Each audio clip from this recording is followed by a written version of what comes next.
कार्बि आंलं लांहिन टाउननि खामगाव हाई स्कुलनि गेलेग्रा फोथाराव मिरु खौसेथि बर' सुबुं आफादनि 80 बोसोरसालिया जथुम्माया बोहैथि दाननि 25, 26, 27 फेब्रुवारियाव सानथामनि हाबाफारि लानानै खुंफुंनो थाखाय साखाफारा जाबाय।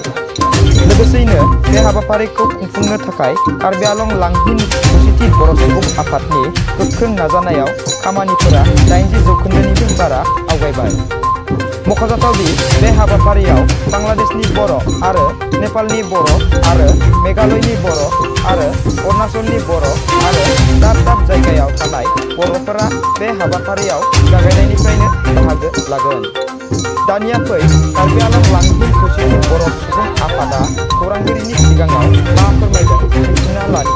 गिबियावनो नोंथांनि नैबे प्राइम 24 हेडलाइन्स जों लोगोसे माखासे जितु निउज चेनेल बिथांमोननिसिम आङो आंनि गोजोननाय आरो सिबिनायखौ जासिबाय जे नोंथांमोना बेयाव फैनानै जोंखौ रादाब लाफैनायजों लोगोसे जोंनि रादाबखौ बुथुमफैनायनि थाखाय। जायखिजाया दा समाव जोङो बुंनांगोन 70-80% आगबारिबाय। नैबे जितु गेट लुनाय, पेन्डेल, गेस्ट हाउस बेफोर गासैबो फ्रेमफोरा जाजोब्बाय। जोङो बुंनांगोन स्केलेटना जाजोब्बाय, खालि बेखौ डेक'रेसन माखासे साजायनो गोनांल' दंसै। जोङो बेबायदिनो माखासे गोबां साजायग्रा बुस्थुफोरखौबो लाबोनानै दोनफैखाबाय आरो बिनिनो माखासे नैबे जिखिनि जि जोम माखासे बेबायदिनो बिबार बेफोरखौ जों दोनफैखाजोब्बाय। दानि जितु पेन्डेलनि बिगुमा, बे पेन्डेलनि बिगुमानोनो जों गासैबो गेटजों लोगोसे डेलिगेट हल, ओंखाम जाग्रा, ओंखाम संग्रा आरो बेजों लोगोसे बेबायदिनो गेस्ट हाउस गोबां माखासे गासैखौबो बिथांनोनो हगारना होनाय जादों जिहेतु, आरो बिथाङा मोजाङैनो मावफुंगासिनो दङ। आरो जोङो आसा खालामदों नैबे साननैसोनि उनावनो माखासे नोंथांमोना दा जेरैबायदि नुदों बिनिफ्राय एसे रुपखौ आलदा नुबावसिगोन, मोजांसिन नुसिगोन। जों गोबां डेक'रेसनखौ बिराद गुबुन बादि हाद्रायाबाबो जों खोब सिम्पोलैनो एसे मोजां खालामनो हासिगोन होननानै जों मोनसे मिजिं थिदों। मानोना जोंनि गेजेराव नैबे एसअपिआ माने जागोन जाया बेबायदि एसे मोनसे दालिमायाव जोंखौ दोनबाय थादोंमोन। ओमफ्राय बे बारा गोबाव जायाखै जों जे एबार दाथिथार जों जे खुंनो हासिगोन होननानै।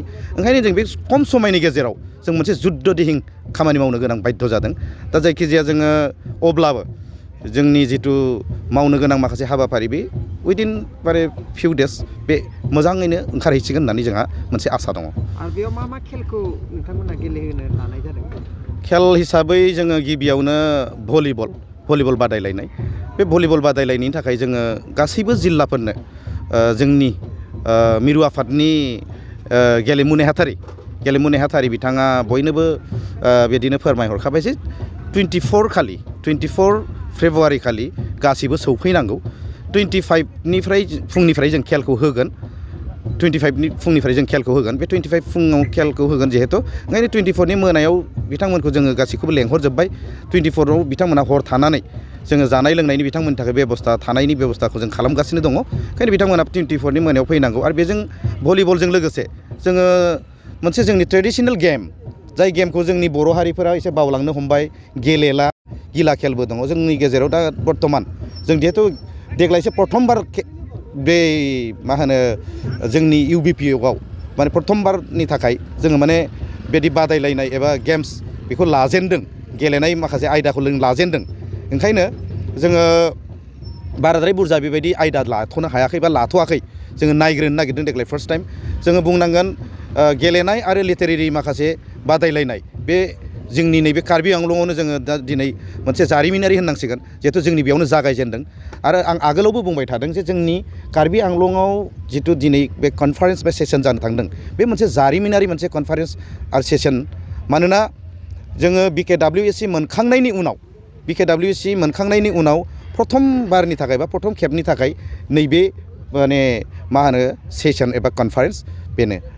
आरो बे समाव नोंथांमोननि बे जिल्लानि गेजेरावनो मिरु जितु दुलाराय बर' फरायसा आफादनि जागोन, बेयाव रायजोफ्रा एसे गोनो गोथो जानायखौ जों नुनो मोन्दों। नोंथांमोना बे समाव मा फोरमायगोन रायजो राजाफोरनि? ओरैनो जोंनि बेहाय लकेल माखासे दैदेनगिरिफ्रा बयबो मिथिलायो। जों अवेल माने कनसार्न बेनि सायाव जोङो मोननैखौबो मोजाङैनो बारहोनायनि थामथिमखौ जों खालामगासिनो दङ।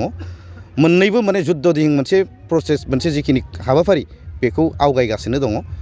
बिथांमोननिखौबो जों मिथिगासिनो दङ बिथांमोनहाबो मोजाङैनो माने मा होनो माखासे जिखिनि मावनो गोनां हाबाफारि बेफोरखौ मावगासिनो दङ दा जायखिजाया बेहाय खोब गोनो गोथो गोनां जानांगौ गैया नंगौ जोङो एसे खस्थ'खौ मोन्दों रायजोफोरखौ जों आपिलबो खालामदों जे एबार खनसेखौ जेनथेन मेगन मेसेबनानै बेदिनो खस्थ' खालामलायदो होननानै आरो बे रोखोमैनो रायजोफोराबो खोब रेसपन्स होदों जोंखौ रायजो होननानैल' नङा जोंनि मोनफ्रोमबो बर' मोखां आफाद जोंनि कार्बि आंलंआव बुंनो थाङोब्ला गासै 11टा बर' मोखां आफाद दं दा बे गासैबो 11टा बर' मोखां आफादनिनो गासैबो दैदेनगिरि बिथांमोनहा जोंनि आरसिआव दङ बिथांमोनहा फुंनिफ्राय लानानै मोनासिम जोंजों ज' जाजाय थांदों मालाबा लिडार्सफोरखौ लोगो हमनायाव मालाबा CM लोगो हमनाय मालाबा सेन्ट्रेल मिनिस्टारखौ लोगो हमनायाव दा बे रोखोमै जोङो आगोलनिफ्रायनो निउसखौ होबोबायबो थादों नोंथांमोना निसय मिथियो बेयावनो जों हमनानै लानो हायो जे 11टा बर' मोखां आफादा जेराव ज' जाजाय जोङो माखासे हाबाफारिफोरखौ मावफुंबोगासिनो दं बा ज' जाजाय मावगासिनो दङ बाहागो लालायगासिनो दं ओंखायनो रायजोफोरा बेयावखौनो बाराद्राय गोनो गोथो जानांगौ गैया बादि आं सानदों